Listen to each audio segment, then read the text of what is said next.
Retinol म्हणजेच vitamin A.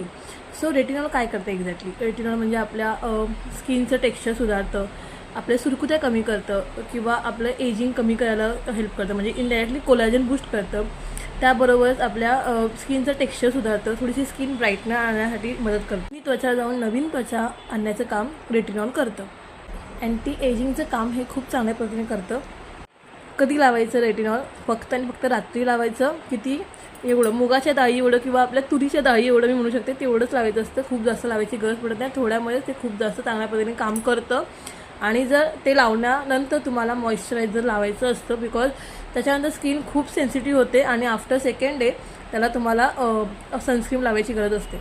So हे आठवणीने ह्या गोष्टी त्याच्यासोबत फॉलो करा. म्हणजे जर रेटिनॉल लावताय तर त्याच्यानंतर तुम्हाला मॉइश्चरायझर आणि सेकंड डे तुम्हाला सनस्क्रीन नक्की लावावा लागतो.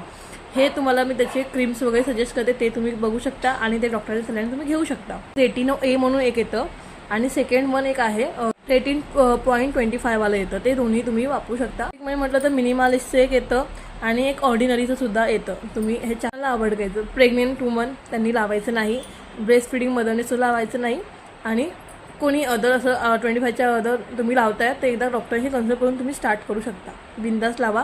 रेटिनॉल हा एक खूप चांगल्या पद्धतीने विटॅमिन एचा सोर्स आहे. नॅचरली जर तुम्ही बघितलं तर गाजर, अंडी, दूध यातून तुम्हाला विटॅमिन ए मिळतो.